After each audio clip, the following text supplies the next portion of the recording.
guys, welcome back to my channel, or welcome if it's the first time you've watched a video. If you do like it, then please consider liking, subscribing and sharing in any order. So basically episode 2 of the Mark II Blue 16 valve, and today what we're going to do is have a go at the discs and pads and maybe see about changing that CV boot as well. And I think we'll see how time goes, but maybe that'll be enough for this episode, depending on how much time lapse I do. I think that doing the rear subframe bushes is going to be an interesting job. Like most things, it's not something I've ever attempted before. I did find a video of it online, which could be helpful, but it was off the car when they were doing it, and I'm hoping not to have to take it off the car because I think there's brake line. Well, in fact, I know there's brake lines and everything running along it, so we'll see how that goes. But anyway, I'll stop waffling for now and we'll get cracked on with doing the discs and pads. Maybe we can have a wee look at the couple of smaller things like the indicator's not working. I think that's probably a fuse, hopefully. And yeah, just chip away at this this wee list of things for the MOT, because I'd really like to get this done. And I have to be honest, it was the best driving one out of that and the black one. The thing I love about the Mark II 16 valve is when you get to about 4,500 revs, it's like, it comes on cam and you hear lots of induction noise, and it's just really cool. And that was what sold me on getting one in the first place back a long time ago when I was 18. But yeah, it'll be great to get the blue one finished, and I'll probably tax that and drive that while the black one's in here getting done. So anyway, I'll stop waffling, we'll get cracking on with these brakes and have a look at the CV boot as well.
My goodness,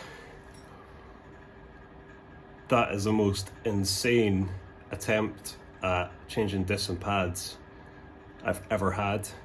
I've probably done it like, I don't know, 6 or 7 times.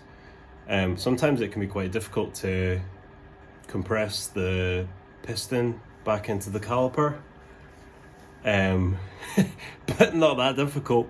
I literally had like a massive pry bar on the go, and just like, I started with this, which is usually quite good. Then I remembered I bought a rewind kit, which I really bought for doing the rear brakes. Where did I throw it? Yeah, so something like this, which I really bought for doing the back ones, because the back pistons, you need to kind of like wind them in as well as pushing them, and it's quite difficult to do it with pliers, which is the way I've done it the couple of times that I've done it. So it was pretty stupid, because I was using a magic wrench to turn that, because I wasn't thinking about the fact that I could just turn this nut, undo this one, and then that would tighten. It would do the same thing. It would pull it back along the thread. So I've kind of killed that a little bit, but you can see it's bent as well with the amount of force I was having to put on it. So yeah, that was interesting. Also, I had to undo the bleed nipple, which obviously you'd normally take the cap off the brake fluid just to allow the, you know, like the fluid somewhere to go, because obviously if it's pressurized then you're trying to like push the piston back in, it's pushing fluid back into the system, and if it hasn't got anywhere to go then obviously it's going to be more difficult. So after like trying for ages, I mean I must have been at this for a couple of hours, I'm sure like people that are much more experienced would have been able to solve it much more quickly. But anyway, after taking the bleed nipple, undoing the bleed nipple a lot, and some real brute force, eventually I've managed to get the piston back in. So I'm gonna hazard a guess that this was the side that he wasn't able to turn the wheel. But wow, I mean I thought maybe I got the wrong brake pads or something. You know what motor factors can be like, they just, sometimes you get home or you start trying to fit it and you realize you've got the wrong bit. But no, it was just really stubborn. So anyway, hopefully now it should be pretty plain sailing to get this back on. The concern now, of course, is it going to work? I mean, it's possible that this calipers just need rebuilt, which is not really a big problem because I'd kind of planned to, or decided to, rebuild the calipers on the red one anyway. So it's just something else that, you know, that I'll need to do.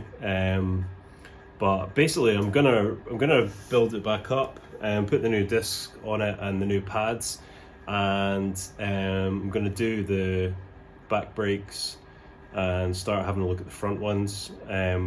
I'm not sure whether it's stretchy boots, as I said, that I've got, so I might not be able to do the CV boot without taking the joint off. So we'll see. Haven't done a CV boot before, so we'll see how that goes. But anyway, I'll go back to time lapse because that would have been extremely boring couple of hours for you if I'd just been filming that at normal speed. But yeah, never say something's going to be an easy job on a car. I still do it all the time, and it's like you're tempting fate, because I mean that should have taken like 15 minutes or something, but yeah, that's been a couple of hours. And I don't think that your garage are necessarily at it when, you know, like the labor is a lot longer than you expect it to be for a job, because some things just take way longer than they should do. I mean, usually the induction heat tool or heat induction tool, whatever way around it is, you know, usually that saves so much time, you know, when hours and hours would be wasted. But I don't really know another way of trying to wind a piston back in. I was looking for some seal lubricant, but I couldn't find any, which might have helped a bit. But anyway, it's wound back in now, so I'm just going to put the pads in. I mean, normally I would kind of press the brakes to make it come out again and then put it back in again, but I'm not going to do that because it took me 2 hours to get it back in. So yeah, we'll build it up and see what happens. If once I've used the brakes the wheel's not turning freely, then I know that I need to rebuild that caliper, because it's obviously just getting stuck. And it has been sitting for 5 years, so that wouldn't be hugely surprising. Anyway, I'll stop waffling and we'll get this built back up. But what a relief to have that piston back in. Yeah, just perseverance and a few choice words.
I ran into another little problem. After getting them all nice and clean, I realised that the discs are thicker than the ones that were on. So the moral of the story is, if you're going to use discs that you find in a boot, make sure they're the right size. So I'll need to check the box and make sure what these are actually for. But the discs were fine anyway, so the pads were actually not bad on this side either. But yeah, so that gets up and running just now. I'm kind of mainly worried about getting MOT'd as fast as possible so I can get onto the bodywork. So I have a load of parts coming for the red one, and I'd rather kind of just order some more discs from abroad as well. So yeah, so I think I've earned a break and then I'll come back and do the rest.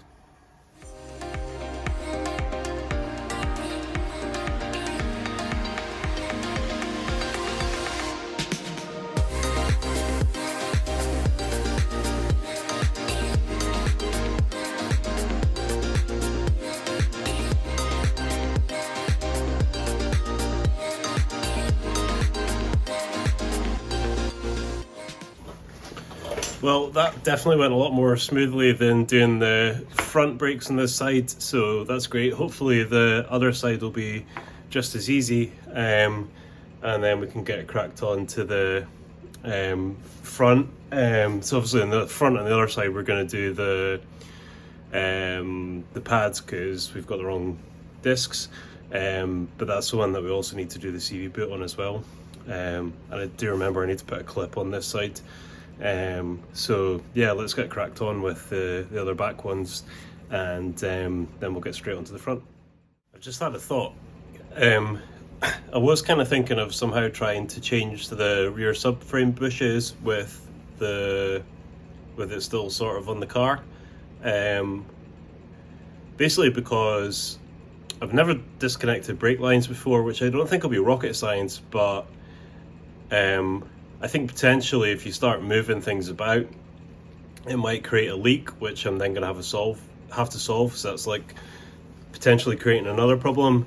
But what I've realized just looking at it there, just kind of trying to look at the next step, is that what I could do is just take the calipers back off, and then if I use some bungee cords to hold the caliper up, then I think all I need to do is basically oh no, that's I think basically all I need to do is just unclip the brake lines from the rear subframe. I'll show you in a second, but yeah, I think, I don't know, I'll need to have a closer look, but possibly I can do that. I'll have a closer look. In fact, you can have a look as well. Okay, so let's have a look. I'm underneath here. So we've got another braided hose there. That's clipped on to the mounting for the subframe, rear subframe. That's a bolt we need to undo up there. And the handbrake cable looks quite easy to take off. Yep, that looks like it just unclips. Just pull the clips toward me and that should come off. So let's see if we can get a look up here. It's pretty hard to see. Oh, yeah, the brake pipe goes over there. Is it joined somewhere else? Let's move around a bit.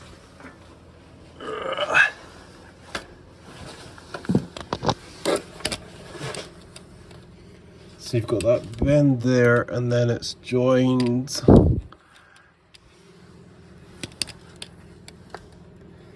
It goes into a wee join. So on the other side of that join is a braided hose. So is any of that connected to what we want to take off?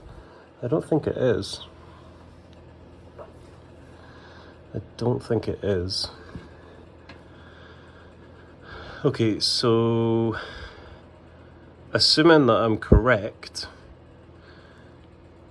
that should mean that I can just disconnect this handbrake cable and take the caliper back off. And that should be free. That should be everything free of the subframe, and then hopefully I just need to carefully take it out. Okay, so what I'll do is I think I'll put this back on the stand, the camera back on the stand, and I think I'll try taking the caliper back off and disconnecting what I think I need to disconnect, and then we can do the same on the other side, and then see if we can't get this rear subframe off. So let's have a go. Okay, so if I get a bungee cord ready, stick that up on the spring, grab a 13 and a 15 mil again,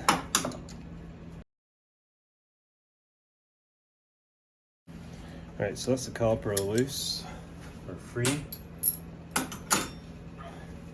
Just hang on to the brake pads because they'll come out quite easily.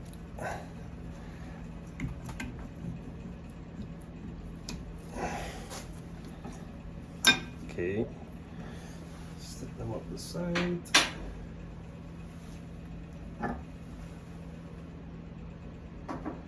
Okay, so if I can put the caliper in something like its usual position,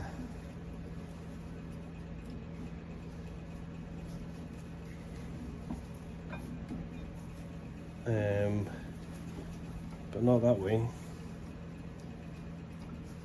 I think what I'll do is just hook this on and then move the other end up a bit.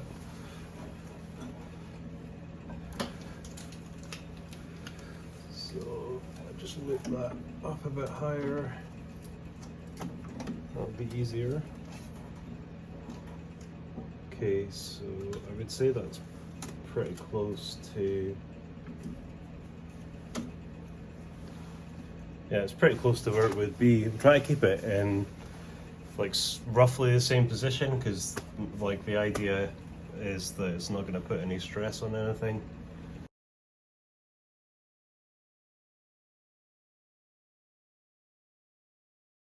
Yeah, that bit came off fairly easily, and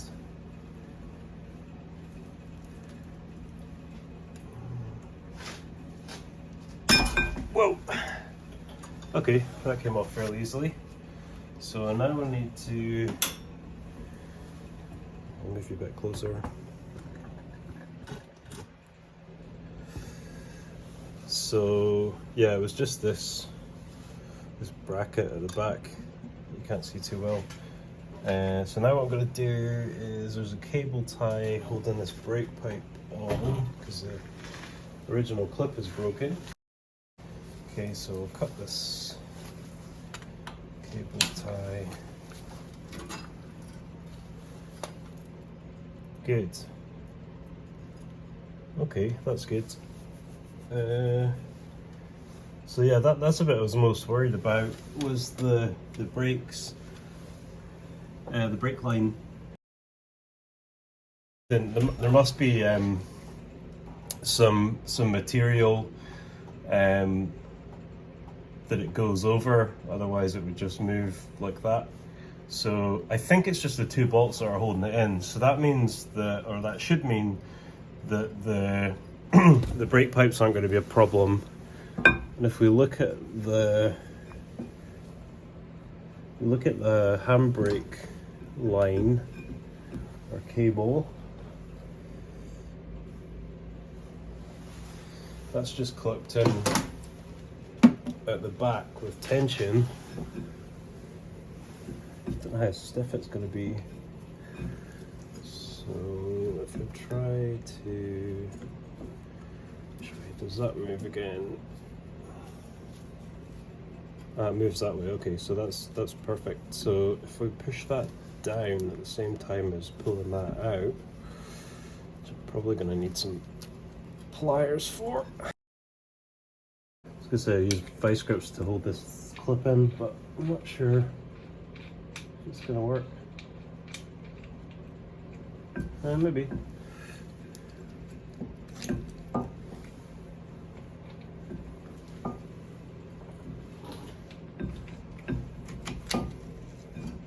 Oh, yeah, it is. Will there be enough room to get the cable out though? Okay, so I've used vice grips to hold that in. Maybe if I grab this.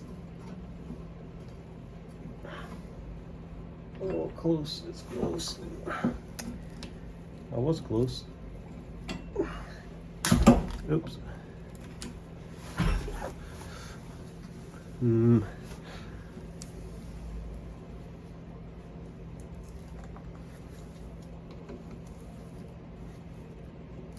Yep, out.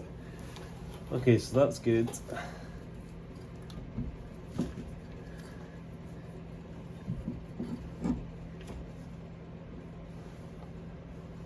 That's good.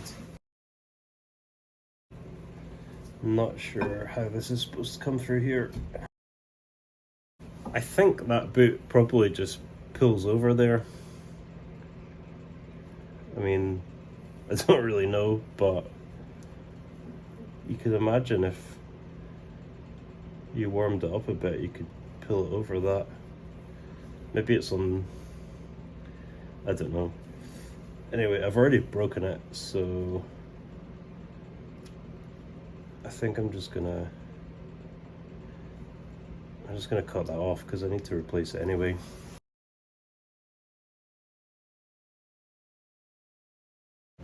Looks like maybe there's a captive nut in there, because I don't see one on the other side to take off. The ones I've done before had is a bolt with a nut. So it looks like I just need to undo that bolt. So let's give that a go.